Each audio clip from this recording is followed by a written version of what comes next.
ਦੁਨੀਆ ਦੇ ਨਕਸ਼ੇ ਤੇ ਉਕਰਿਆ ਪੰਜਾਬ ਦੀ ਮਹਾਨ ਧਰਤੀ ਤੇ ਸੁਸ਼ੋਭਿਤ ਨਗਰ ਮਜਾਰਾ ਨਵਾਬਾਦ, ਜਿਸ ਨੂੰ ਕਿ ਸੰਗਤਾਂ ਆਪਣੇ ਸੋਹਣੇ ਪ੍ਰੀਤਮ ਦੀ ਯਾਦ ਵਿੱਚ ਮਜਾਰਾ ਰਾਜਾ ਸਾਹਿਬ ਜੀ ਕਹਿੰਦੇ ਨੇ।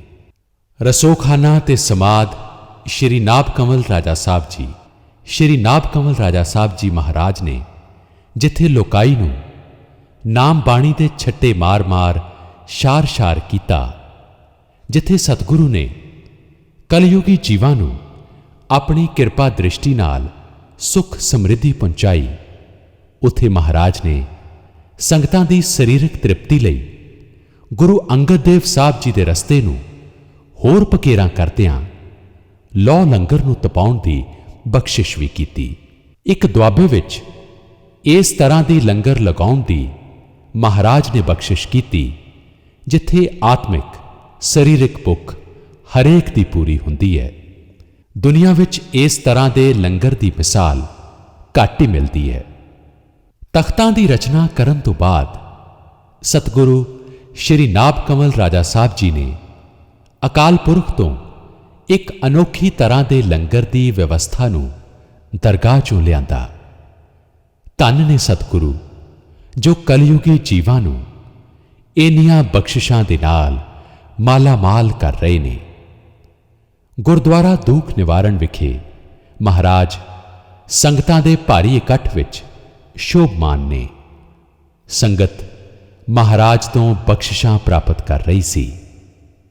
ਜਦੋਂ ਤੱਕ ਮੂਸਾਪੁਰ ਤੋਂ ਮਿਸਤਰੀ ਕਰਤਾਰ ਸਿੰਘ ਨੇ ਸ਼੍ਰੀ ਨਾਭ ਕੰਵਲ ਰਾਜਾ ਸਾਹਿਬ ਜੀ ਦੇ ਚਰਨਾਂ ਤੇ ਆ ਕੇ ਸੀਸ ਟਿਕਾ ਦਿੱਤਾ, ਮਹਾਰਾਜ ਜੀ ਨੇ ਕਰਤਾਰ ਸਿੰਘ ਨੂੰ ਹੁਕਮ ਦਿੱਤਾ ਕਿ ਲੰਗਰ ਦਾ ਨਕਸ਼ਾ ਬਣਾਓ, ਕਿਉਂਕਿ ਸੰਗਤ ਵਾਸਤੇ ਦੇਗ ਤੇ ਲੰਗਰ ਹਰ ਵਕਤ ਹੋਣੇ ਚਾਹੀਦੇ ਨੇ। ਕਰਤਾਰ ਸਿੰਘ ਨੇ ਕਾਗਜ਼ ਤੇ ਬਹੁਤ ਹੀ ਖੂਬਸੂਰਤ ਨਕਸ਼ਾ ਬਣਾ ਕੇ ਮਹਾਰਾਜ ਦੇ ਚਰਨਾਂ ਵਿੱਚ ਭੇਂਟ ਕੀਤਾ। ਸ਼੍ਰੀ ਨਾਭ ਕੰਵਲ ਰਾਜਾ ਸਾਹਿਬ ਜੀ ਨੇ ਨਕਸ਼ੇ ਨੂੰ ਬਹੁਤ ਹੀ ਰੀਝ ਨਾਲ ਤੱਕਿਆ ਤੇ ਨਕਸ਼ੇ ਨੂੰ ਪਾੜ ਦਿੱਤਾ। ਬਾਬੇ ਮਾਨੇ ਨੂੰ ਹੁਕਮ ਕੀਤਾ ਕਿ ਚੱਕ ਭਾਂਡੇ ਕਰਮ ਸਿੰਘ ਦੇ ਖੇਤ ਵਿੱਚ ਰਸੋਖਾਨਾ ਬਣਾ ਦਈਏ। ਮਹਾਰਾਜ ਨੇ ਕਰਮ ਸਿੰਘ ਨੂੰ ਸੱਦਣ ਲਈ ਕੁਝ ਬੰਦੇ ਭੇਜੇ।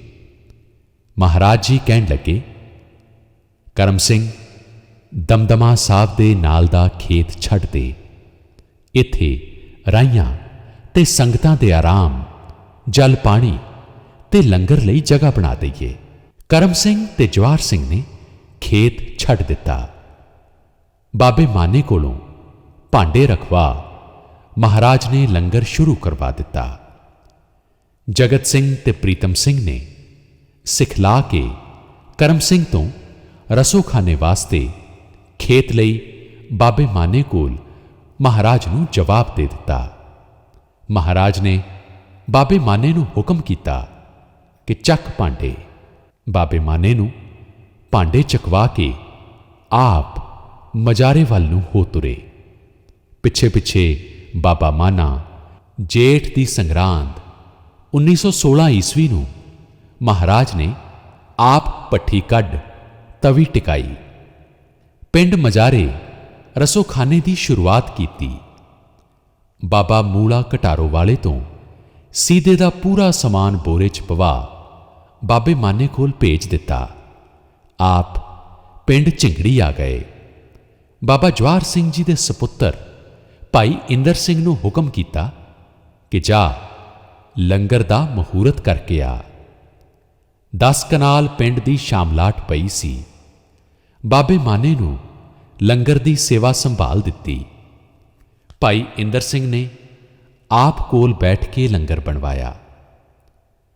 ਪੰਛੀਆਂ, ਦਰਵੇਸ਼ਾਂ ਤੇ ਛੋਟੇ ਬੱਚਿਆਂ ਨੂੰ ਪਹਿਲਾਂ ਲੰਗਰ ਛਕਾ, ਫਿਰ ਸੰਗਤਾਂ ਨੂੰ ਛਕਾਇਆ। ਰਸੋਖਾਨੇ ਇੱਕ ਥੜਾ ਬਣਿਆ ਹੋਇਆ ਸੀ। ਮਹਾਰਾਜ ਉਸ ਉੱਪਰ ਬੈਠਦੇ ਸਨ। ਫਿਰ 2 ਖਣ ਦਾ ਕਮਰਾ ਬਣਾ ਦਿੱਤਾ। ਇੱਕ ਕਮਰਾ ਬਣਾ ਕੇ ਉਸ ਵਿੱਚ ਪਲੰਘ ਢਾ ਦਿੱਤਾ ਗਿਆ। ਸਤਿਗੁਰੂ ਉਸ ਥਾਂ ਨੂੰ ਆਪਣਾ ਤਖਤ ਕਹਿੰਦੇ ਸਨ। ਆਪ ਤੇ ਸੰਗਤਾਂ ਤੋਂ ਮੱਥਾ ਟਿਕਵਾਉਂਦੇ ਸਨ। ਬਾਅਦ ਵਿੱਚ ਉਸ ਥਾਂ ਤੇ ਹੀ ਮਹਾਰਾਜ ਜੀ ਦਾ ਸੰਸਕਾਰ ਕੀਤਾ ਗਿਆ। 15 ਭਾਦਰੋਂ 1940 ਨੂੰ ਜਦੋਂ ਸਤਿਗੁਰੂ ਸ਼੍ਰੀ ਨਾਭ ਕੰਵਲ ਰਾਜਾ ਸਾਹਿਬ ਜੀ ਇਸ ਸੰਸਾਰ ਵਿੱਚ ਸਰੀਰ ਕਰਕੇ ਨਹੀਂ ਰਹੇ, ਆਪ ਜੀ ਦਾ ਸੰਸਕਾਰ ਵੀ ਇਸੇ ਜਗ੍ਹਾ ਤੇ ਕੀਤਾ ਗਿਆ ਜਿੱਥੇ ਕਿ ਸਤਿਗੁਰੂ ਸ਼੍ਰੀ ਨਾਭ ਕੰਵਲ ਰਾਜਾ ਸਾਹਿਬ ਜੀ ਦੀ ਸਮਾਧ ਬਣੀ ਹੋਈ ਹੈ। ਇਸ ਧਰਤੀ ਤੇ ਸ਼ੋਭਾ ਵਧਾ ਰਹੀ ਹੈ।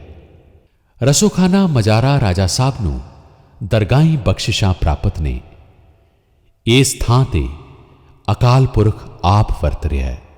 ਬਾਣੀ, ਨਾਮ ਸਿਮਰਨ ਤੇ ਲੰਗਰ ਦਾ ਜਗ ਜੋ ਇੱਥੇ ਚੱਲ ਰਿਹਾ ਹੈ, ਸ਼ਾਇਦ ਹੀ ਕਿਤੇ ਚੱਲਦਾ ਹੋਵੇ। ਧੰਨ ਨੇ ਕਲਯੁਗ ਦੇ ਅਵਤਾਰ, ਕਲਯੁਗੀ ਜੀਵਾਂ ਦੇ ਰੱਖਿਅਕ ਬਣ ਕੇ ਆਏ ਸ਼੍ਰੀ ਨਾਭ ਕੰਵਲ ਰਾਜਾ ਸਾਹਿਬ ਜੀ ਦਾ ਰਸੋਖਾਨਾ, ਜਿੱਥੇ ਸੰਗਤ ਲਈ ਪ੍ਰਸ਼ਾਦੇ ਮਨੁੱਖਾਂ ਤੋਂ ਤਿਆਰ ਨਹੀਂ ਹੁੰਦੇ, ਸਗੋਂ ਲੰਗਰ ਮਸ਼ੀਨਾਂ ਪਕਾਉਂਦੀਆਂ ਨੇ। ਦੁਆਬੇ ਦੀ ਧਰਤੀ ਤੇ ਸ਼ੋਭਾਮਾਨ ਸ਼੍ਰੀ ਨਾਭ ਕੰਵਲ ਰਾਜਾ ਸਾਹਿਬ ਜੀ ਦੀ ਸਮਾਧ, ਜਿਸ ਨੂੰ ਸੋਨੇ ਨਾਲ ਸਜਾਇਆ ਗਿਆ ਹੈ। ਬਾਬੇ ਮਾਨੇ ਤੋਂ ਬਾਅਦ ਸਤਿਗੁਰੂ ਸ਼੍ਰੀ ਨਾਭ ਕੰਵਲ ਰਾਜਾ ਸਾਹਿਬ ਜੀ ਨੇ ਚੱਕ ਬਿਲਗਾ ਤੋਂ ਸੰਤ ਬਿਰਤੀ ਦੇ ਆਪਣੇ ਅਨੰਨ ਸੇਵਕ ਬਾਬਾ ਪੂਰਨ ਦਾਸ ਨੂੰ ਰਸੋਖਾਨੇ ਦਾ ਮਹੰਤ ਥਾਪਿਆ। ਮਹਾਰਾਜ ਜੀ ਆਪ ਕੋਲ ਬੈਠ ਕੇ ਮਹੰਤ ਪੂਰਨ ਦਾਸ ਤੋਂ ਸੇਵਾ ਕਰਾਉਂਦੇ ਸਨ। ਮਹੰਤ ਪੂਰਨ ਦਾਸ ਜੀ ਮਹਾਨ ਭਜਨੀਕ ਮਹਾਰਾਜ ਦੇ ਮੁੱਢਲੇ ਸੇਵਾਦਾਰ ਹੋਏ ਨੇ। ਮਹੰਤ ਪੂਰਨ ਦਾਸ ਜੀ ਸੇਵਾ ਦੀ ਇੱਕ ਮਿਸਾਲ ਨੇ। ਉਹਨਾਂ ਨੇ ਸ਼੍ਰੀ ਨਾਭ ਕੰਵਲ ਰਾਜਾ ਸਾਹਿਬ ਜੀ ਦੇ ਰਸੋਖਾਨੇ ਲਈ ਪਾਏ ਪੂਰਨਿਆਂ ਤੇ ਚੱਲਦੇ ਹੋਏ ਇਸ ਸੰਸਾਰ ਵਿੱਚ ਰਸੋਖਾਨੇ ਦਾ ਨਾਮ ਦੁਨੀਆ ਵਿੱਚ ਮਿਸਾਲ ਬਣਾ ਦਿੱਤਾ। ਮਹੰਤ ਪੂਰਨ ਦਾਸ ਜੀ ਸੇਵਾ ਤੇ ਸਿਮਰਨ ਕਰਕੇ ਸ਼੍ਰੀ ਨਾਭ ਕੰਵਲ ਰਾਜਾ ਸਾਹਿਬ ਜੀ ਦੇ ਚਰਨ ਕਮਲਾਂ ਨਾਲ ਇੱਕਮਿਕ ਹੋ ਗਏ। ਇੰਨੀ ਸੇਵਾ ਕੀਤੀ ਜੋ ਸੰਸਾਰ ਤੇ ਮਿਸਾਲ ਬਣੀ। ਅਖੀਰ ਵਿੱਚ ਮਹੰਤ ਪੂਰਨ ਦਾਸ ਜੀ ਨੇ ਆਪਣਾ 5 ਭੌਤਿਕ ਸਰੀਰ ਵੀ ਰਸੋਖਾਨੇ ਦੀ ਸੇਵਾ ਕਰਦਿਆਂ ਤਿਆਗ ਦਿੱਤਾ। ਇਹ ਹੈ ਨਗਰ ਮਜਾਰਾ ਵਿੱਚ ਸ਼੍ਰੀ ਨਾਭ ਕੰਵਲ ਰਾਜਾ ਸਾਹਿਬ ਜੀ ਦਾ ਘਰ, ਜਿਸ ਨੂੰ ਕਿ ਬਾਬਾ ਮੰਗੂ ਦਾ ਘਰ ਵੀ ਕਹਿੰਦੇ ਨੇ। ਬਹੁਤਾ ਸਮਾਂ ਸ਼੍ਰੀ ਨਾਭ ਕੰਵਲ ਰਾਜਾ ਸਾਹਿਬ ਇਸ ਘਰ ਰਹਿੰਦੇ ਸਨ ਤੇ ਆਪਣਾ ਘਰ ਕਹਿੰਦੇ ਸਨ। ਮਾਤਾ ਜੱਸੀ ਤੇ ਬਾਕੀ ਪਰਿਵਾਰ ਮਹਾਰਾਜ ਦੀ ਸੇਵਾ ਵਿੱਚ ਹਾਜ਼ਰ ਰਹਿੰਦੇ ਸਨ। ਇਸ ਘਰ ਵਿੱਚ ਮਹਾਰਾਜ ਜੀ ਦੀਆਂ ਨਿਸ਼ਾਨੀਆਂ ਨੇ। ਮਹਾਰਾਜ ਜੀ ਦਾ ਪਲੰਗ, ਬਿਸਤਰਾ, ਘੜਾ, ਕੁੜਤਾ, ਰੁਮਾਲੀ ਦਰੀ, ਚਾਦਰਾ, ਪੱਖੀਆਂ, ਲੋਹੇ ਦੇ ਬਰਤਨ, ਕੱਚੀ ਮਿੱਟੀ ਦੇ ਭਾਂਡੇ, ਦਰਵੇਸ਼ਾਂ ਦੇ ਦੁੱਧ ਪਿਲਾਉਣ ਵਾਲੇ ਦੇ ਦਰਸ਼ਨ ਅੱਜ ਵੀ ਕੀਤੇ ਜਾ ਸਕਦੇ ਨੇ। ਗੁਰਦੁਆਰਾ ਸੱਚਖੰਡ ਸਾਹਿਬ ਮਜਾਰਾ, ਇਹ ਪਵਿੱਤਰ ਤੇ ਲਾਲਾਂ ਹੀਰਿਆਂ ਨਾਲ ਜੜੀ ਧਰਤੀ ਮਜਾਰੇ ਨਗਰ ਦੀ। ਸ਼੍ਰੀ ਨਾਭ ਕੰਵਲ ਰਾਜਾ ਸਾਹਿਬ ਜੀ ਨੇ ਇਸ ਅਸਥਾਨ ਤੇ ਆਪਣਾ 5 ਭੂਤਕ ਸਰੀਰ ਤਿਆਗਿਆ।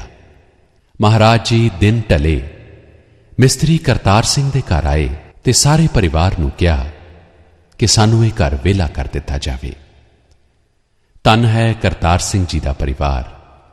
ਮਹਾਰਾਜ ਜੀ ਦੇ ਹੁਕਮ ਨੂੰ ਸਿਰ ਮੱਥੇ ਮੰਨਦਿਆਂ ਘਰੋਂ ਬਾਹਰ ਚਲੇ ਗਏ। ਸਤਿਗੁਰੂ ਨੇ ਅੰਦਰ ਕੋਠੜੀ ਵਿੱਚ ਕੁੰਡੀ ਲਾ ਲਈ। ਇਹ ਸੰਸਾਰੀ ਜੀਵਾਂ ਦਾ ਉਧਾਰ ਕਰਦੇ ਹੋਏ ਸੱਚਖੰਡ ਜਾ ਵਿਰਾਜੇ।